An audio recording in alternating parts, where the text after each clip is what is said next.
Welcome back to the channel, and in today's video we're going to be taking a look at one thing that you can do right now to improve your photography. So look, I know it's been a while since I've uploaded a video, and in fact my last video was uploaded in December. There's a lot going on right now. Me and my family, we have sold our current house and we're building a new house which is going to be ready in June. So until then we're living with a family member in Rotorua here in New Zealand, which explains this new setting. I've also been doing lots of photography trips over summer. I did a trip to Waiheke Island, which is a small island off the coast of Auckland, which is a beautiful place. And I also did a 3-day trip up in the far north of New Zealand where I'm photographing some of the massive sand dunes, and that's a future video to come. Because I'm living with a family member, all our stuff is in storage, so I've had to come up with a new workflow for editing my videos, and I've been learning about that. I've been using an iPad Air with LumaFusion, and I have to say I've been really impressed with the results so far. So this video is from a 5-day family holiday trip that we did to Waiheke Island. And Waiheke Island is a beautiful place. It's a very small island. It's got lots of beaches, these beautiful beaches, and it's full of wineries. Some of the best wines come from this area. And it has these basalt rocks in a small area of the island, which are from a historic volcanic eruption. So basically a volcano erupted some time ago, not too sure when that was, and all these rocks came out and scattered the landscape in this one area, and they make beautiful subjects, specifically in black and white. So the intent of this video is to show you how you can do one thing to improve your photography right now. So I spent 5 days on Waiheke Island doing photography, and I studied these basalt rocks for those 5 days, and I would go there every day in the morning or midday or in the afternoon, different lighting conditions, and I would study these rocks with black and white film just to study them and try and make a collection of images. And I truly believe that one image can be really powerful, but a collection of images can be even more powerful. And by studying this area I was able to create a collection of images that work really well together. And I think if you can go out into the landscape and create images that have a cohesive feel to them, I think that they can be far more powerful and profitable for you in your photography, because you can sell one image, but if you can sell 3 images or 4 images or a collection, then straight away you've got a more profitable and more unique collection of images. So I'm going to start off this video by showing you a slideshow of the images that I took over the 5 days. And I took all these images using my old Hasselblad 503 CW and my new Mamiya 6. And the films that I used are Fuji Acros II, Kodak Tri-X 400 and Ilford Delta 100. After the slideshow I'm going to show you some footage where I show you the landscape and I talk about my approach to 2 of my compositions.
What I love the most about these images is how well they work together in a cohesive way.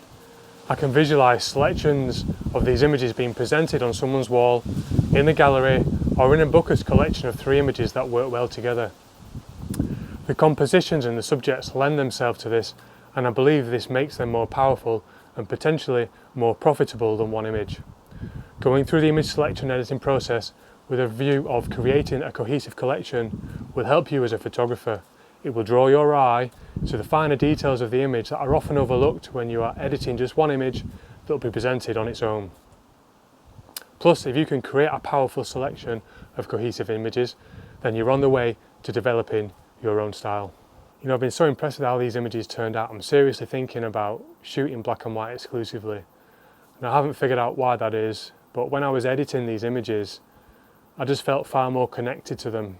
And I think that's because there's no colour in the images, and if you take the colour out, and I'm able to connect with them more meaningful because I can just take the image for what they are and I can fill in the gaps, the colour gaps with my own mind without having the colour there for me to see.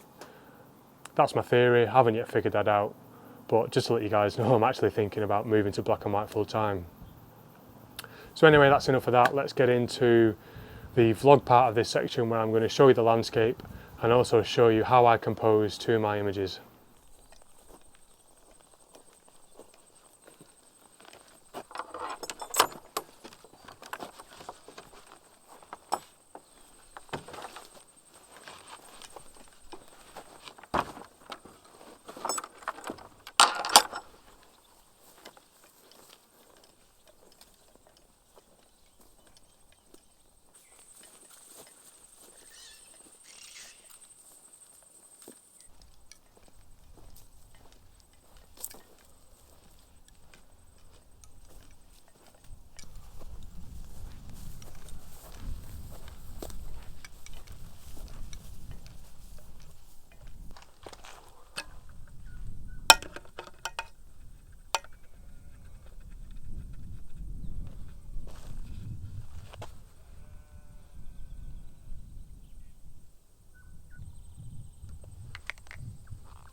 So I recently put a post up on YouTube asking people what they wanted to hear from me on this channel, and a lot of people voted, and 50% of the voters said that they wanted to hear more about how I take photographs. And I've had quite a lot of interest in people asking me, you know, how do I compose my images? And you'll know that I spend quite a bit of time working with square crop 6x6. In fact, I actually shoot that exclusively on my Hasselblad 503 CW, and I really struggled to try and find a way to explain to you how I do my compositions. And I was even gonna I even had thoughts about ditching my film camera and buying a digital camera so that I could do that, but I didn't really want to do that. So I ended up finding this device on Trade Me local in New Zealand, and it's basically a cold shoe mount where I can attach my phone to the top of my camera, and then I've got an app called Viewfinder, and I'm able to set my lenses in there, and I'm able to select the type of film that I'm using. So I've got my my phone set up here on my camera, and now I can talk you through my composition. So let's see what we've got. So this is now my setup here that we've got, and as you can see, I've got my camera with my phone mounted on here, and this is the Viewfinder app. Hopefully it's going to focus on that. So as you can see, we've got this beautiful rock here in front of us, which is this one here. There we go. There's the rock. So if we come back to the camera, so as you can see, we've got this rock, and I just love how it had this crack in here. And when I was taking some images, the sun was actually setting behind it, and as you can see here, we've got this rock right here with a crack, and just in the foreground here we've got this rock that leads your eye up. Now I like to compose my images using leading lines, and there's a number of different type of leading lines you can use, and if you want to see more about how to compose and different compositional tools you can use, I'll put a link in the description section down below to a blog that I wrote on my website a few years ago actually now, and talks about compositional tools, and I encourage you to check that out, read it, understand it, become familiar with it, and then just put it to the back of your mind, because when I'm actually composing my images, you know, I've already talked about this a little bit in previous blogs, you know, it's an emotional thing and it's a reaction, and I have these, I wouldn't say rules, well, I guess you could call them rules, they're just a set of guidelines that I have when I'm out in the field, and I just basically get into the landscape, and I just try and become one with the landscape, and I just let the landscape guide me, and I have these compositional tools that I use to try and, you know, connect with the landscape somehow. And this is what I've tried to do here. We've got this rock in the foreground here, this rock here, it just leads your eye up here, so we've got this diagonal line leading up, and then we've got this interesting little rock here with a crack through it, and then the sun was sitting behind it.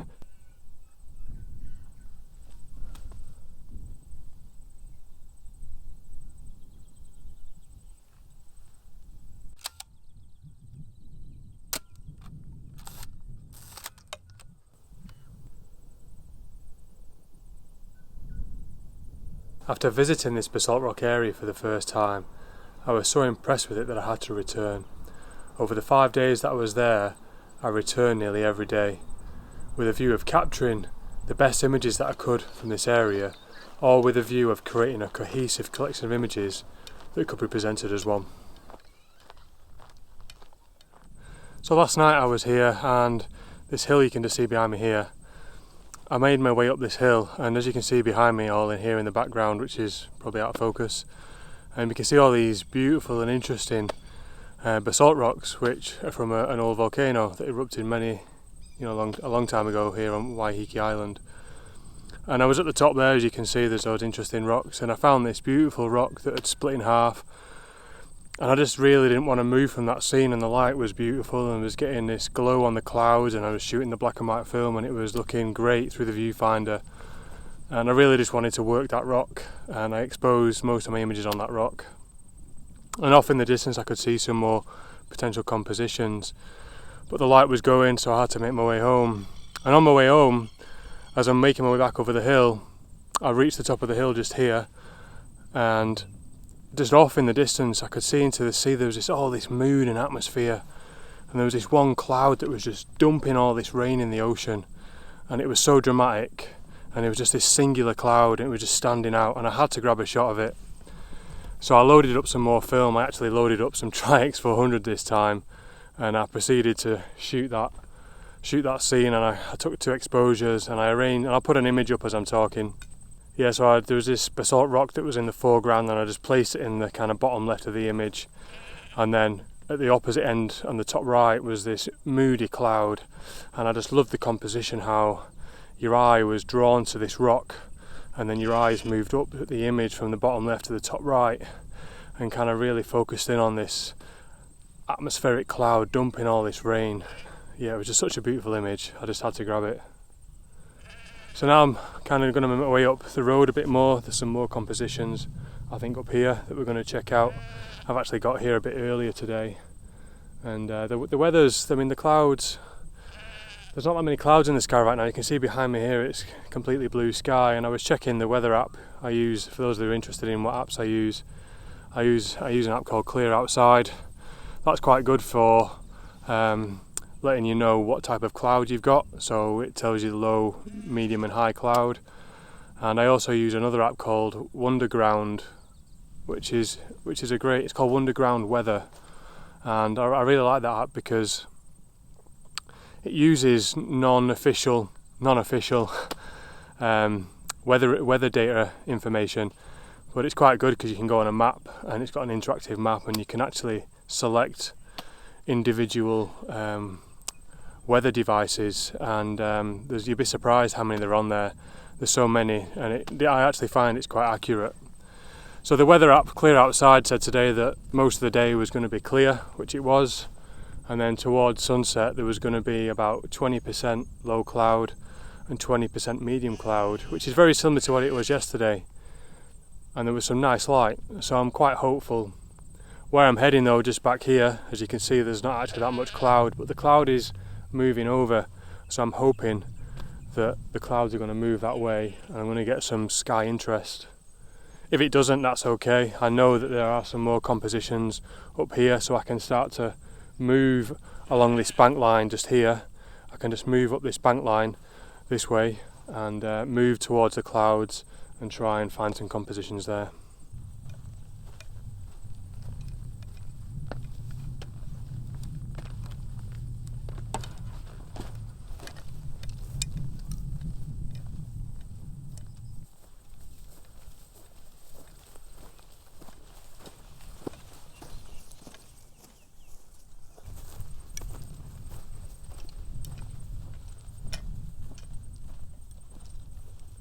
So I've just set up for my first shot here, and as you can see I've got these interesting basalt rocks right behind me here, and I'm just going to talk you through my composition now, but it's quite cool, I quite like it, and I've set up my phone on my Hasselblad camera so I can do that, so let's take a look.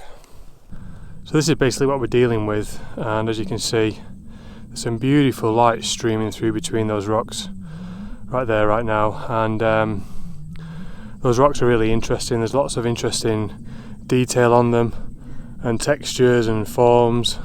They've got these kind of lines running through them. It's kind of wavy in some ways, and the sun's just setting just through those rocks and is casting this line straight through the rocks just here, as you can see, and it's like acting as a leading line, so it runs up through the image, through the rocks, and you've got these beautiful rocks here, and then you've got all this really nice interesting sky detail. So the f-stop was f16 and the shutter speed was 15th of a second, and yeah, I'm hoping this one's going to turn out great. It looks beautiful through the viewfinder, it looks beautiful on the back of the camera, and I'm really loving that grass in the foreground as well, so hopefully it's going to turn out to be a beautiful shot.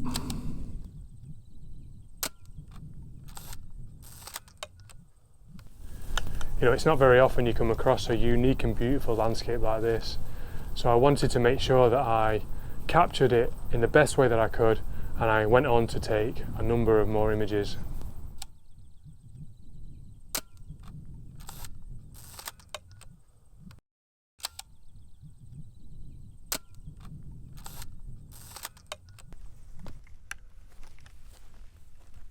Sometimes it's great to get to the end of a photo shoot feeling accomplished, and there is enough time left over just to watch the nice light fall over the landscape.